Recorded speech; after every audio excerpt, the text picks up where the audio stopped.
Assalamualaikum, apa khabar semua? Moga korang semua sihat. Jumpa lagi dalam channel Little Heaven Homestay dan saya Fatona. Okey, saya minta maaf saya lama tak update sebabnya saya ada majlis kenduri. Adik saya, so belah perempuan, lepas tu uruskan untuk belah lelaki pula. Adik saya lelaki, so uruskan majlis untuk dekat kampung mamak saya. So oleh sebab kali ni pengurusan majlis kahwin tu lebih pada adik-beradik yang menguruskan. Nak kata sepenuhnya tak, sebabnya untuk urusan masak-masak guna sistem rewang kan. So sistem rewang ni jiran-jiran akan datang tolong kita masak. Tapi untuk yang sebelum ni kan, dulu kan kita kecil lagi, so kita tak tahu macam mana sebenar-benarnya menguruskan benda tu macam mana kan. Lepas tu oleh sebab macam kenduri adik saya yang kali ni, semua lauk adalah hasil daripada ayah saya punya hasil lah. Dia jaga, maksudnya dia bela macam ikan, macam buat menu kari kambing dengan patin tempoyak. So ikan patin tu, sebanyak-banyak ikan patin untuk kenduri tu lah daripada hasil ayah saya bela. Ada kolam besar dekat rumah mak saya tu. Dan kambing pula memang kambing diternak oleh ayah saya.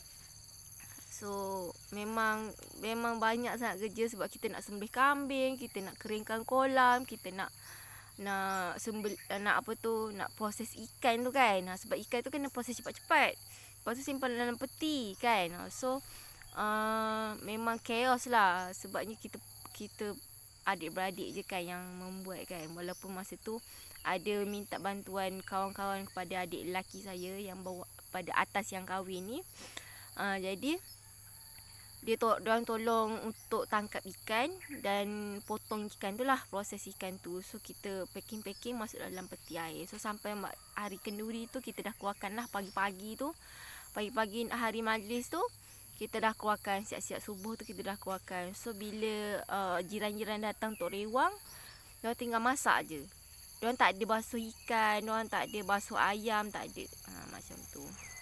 So macam kari kambing pula kita dah Jumaat tu, majlis hari Sabtu, Jumaat petang kita dah sembelih. Dan malam tu kita dah start masak. Kita masak slow. So pagi esok tu benda dah siap masak lah.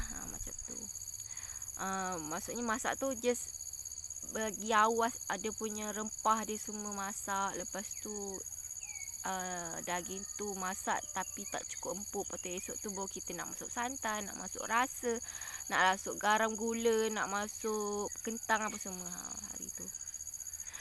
Kalau ikutkan sebab kenapa kambing tu kena masak malam, sebabnya kami orang punya tempat untuk penyimpanan tu dah penuh dengan ikan patin, penuh dengan ikan tilapia kan. So memang tak ada tempat lah untuk kambing tu. Jadi nak kenalah masak awal. Kalau ada tempat, satu box lagi besar, box ais yang besar tu kan, kemungkinan kita akan simpan dan pagi esok tu baru masak macam tu. Supaya dia, yelah majlis kahwin kan. Tapi Alhamdulillah semua berjalan lancar lah. Dengan saya ditugaskan oleh mak saya untuk settlekan bahagian pelamin ataupun tempat bergambar. Tak adalah pelamin sangat pun, tempat bergambar je lah. Tempat yang cantik sikit untuk bergambar, yang memang dihaskan untuk bergambar. Tempat tu dengan untuk uruskan makanan pengantin. Maksudnya meja berapa hidangan nak, berapa kursi nak, berapa meja bentuk macam mana, bunga hiasan kat situ macam mana. Lepas tu makanan kan, lauk-lauk tu nak berapa kan, susunan tu. Walaupun yelah hari tu memang chaos sebabnya oleh sebab macam mana, kami kan dah ramai dah kahwin. Jadi masa malam hari sebelum majlis tu, malam tu Jumaat malam, dua adik-beradik saya duduk kat homestay. So yang stay dekat rumah tu saya dengan adik perempuan saya yang bongsu, dengan adik lelaki saya yang bawah saya yang duduk kat homestay tu. So pagi-pagi tu macam adik saya yang lelaki tu, malam dia dah tunggu lauk kari tu kan. Dia dah tunggu. Jadi dah pagi tu dah kepenatan, dah tak center dah kan. So saya ambil alih bahagian untuk basuh ikan patin tu pagi tu sebelum subuh. Sebelum tu basuh kan Jumaat malam tu, Jumaat petang tu kan kita ada sembelih kambing apa semua kan. Jadi ada masak-masak. Jadi bila ada masak-masak, adalah periuk belanga yang besar-besar tu dan segala alatan-alatannya yang belum dibasuh. So pagi tu saya basuh dulu, lepas tu sambung pula dengan basuh ikan patin.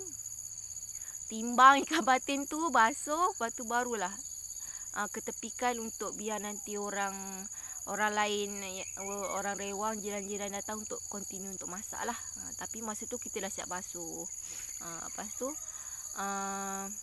tunggu basuh, ayam pula sampai. So ayam pula sampai, besar pula ayam kan, kena potong ayam. So kalang kabut sebab sepatutnya saya kena settlekan bahagian pengantin, saya tak sempat bahagian tu, saya kena lari bahagian ni. So macam macam tu lah kan.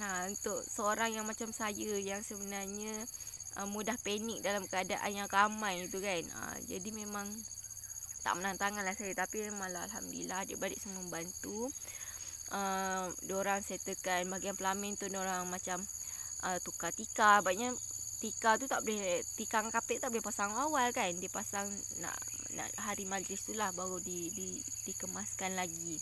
Lepas tu diorang lah settlekan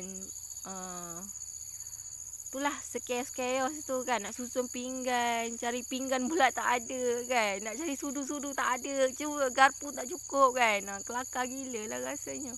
Sebab kita ular-alik, lepas tu saudara mara datang kan. Jadi macam chaos lah sebab kita nguruskan sendiri. Nakkan 100% tak, tapi 80% macam tu lah kita uruskan kan. Memanglah jiran-jiran ada membantu macam bahagian memasak, bahagian kelola untuk buffet tetamu luar, tetamu lain datang. Sebab kita fokus pada pengantin, rombongan pengantin, goodies, dengan dalam lah, bahagian dalam macam nak refill kan. Lepas tu macam saudara mara datang tu, kita bagi diorang lauk sikit, macam tu. Sebab diorang semua jauh-jauh, saudara mara semua jauh-jauh. Jadi itulah, memang lepas tu memang adat orang Jawa, mesti saudara mara tu mesti nak dibagi sikit kan. Walaupun sikit lah kan, selain daripada goodies, dia ada lauk macam tu. Tak hanya saudara mara lah dapat macam tu kan. Lepas tu alhamdulillah lah, macam semua lauk. Kenduri kali ni agak spesifik sikit bahagian lauk, sebabnya memang ditimbang. Macam daging 2 kawah tu 80 kilo daging, daging kambing. Orang tak tahu tu daging kambing sebab tak rasa, tak tahu dia punya rasa kambing tu tak ada kan. Macam bagus lah kan. Mana orang yang tak boleh makan kambing tu tak tahu, diorang makan je kan. Lepas tu ikan patin pun 80 kilo. Ayam saya tak ingat berapa kilo, tapi tak dalam 30 ekor macam tu. 30 kilo dalam 40 kilo lebih kurang lah kan. Seekor tu sekilo lebih kan. Macam tu. So itulah, saya baru balik ni dan baru recover. Sesama masih ada kan. Sebab kita jarang buat kerja berat yang apa tu, yang perlukan kita punya kondisi tu betul-betul optimum lah. Masa hari kenduri tu saya dah break dah masa hari saudara mara datang tu, mata saya ni dah merah tau, kepenatan dah. Sebab saya dah start hari tu daripada pukul 6.30 tu saya dah start sampai tengah hari dengan kerja berat, dengan chaos macam-macam kan. Macam tu. So baru ni lah dapat buat video untuk korang. So semasa chaos tu saya tak nak lah buat video serabut kan. Saya nak uruskan ni kan, nak bekerja lagi. Jadi saya tak nak lagi pun capung orang ramai-ramai sangat, saya tak reti nak buat kan. Senang macam ni. Itulah, ni harap korang terimalah alasan saya kenapa saya tak update kan. Hari ni nak warming up semula, nak macam mana kita nak charge semula badan kita kan dengan energi alam. Lepas tu nak yelah, biar matahari, kena matahari dengan sesama ni, moga dengan matahari tu, matahari tak keluar pula pagi ni kan. Asap kabus tebal sangat pagi ni, matahari tak keluar. Semoga dengan aktiviti kita berkebun, mengeluarkan peluh ni dapat memanaskan badan dan meningkatkan kita punya antibody lah kan, dengan kita charge diri badan kita dengan pegang tanah, pegang pokok apa semua kan. Moga untuk aktiviti kebun tak ada kot. Saya tak ada nak buat serius sangat untuk kemas-kemas, sebabnya banyak yang dah naik semula. Selama saya tinggal selama seminggu ni, saya tinggalkan kebun dapur ni, sebanyak yang nak kena dikemas semula lah. Itu je lah yang saya nak buat. Tak ada nak buat teruk sangat jugalah kan. Cuma do something lah untuk badan kita keluarkan peluh. Okay, insyaAllah jumpa lagi dalam video akan datang. Saya nak rakam untuk yang saya buat kerja tu macam sikit sangat kan. So just hari ni untuk alasan kenapa tak update tu je lah ya. So insyaAllah jumpa lagi dalam video akan datang. Moga korang semua diberikan, dipermudahkan segala urusan dan berikan kesihatan. Jumpa lagi. Assalamualaikum. Bye.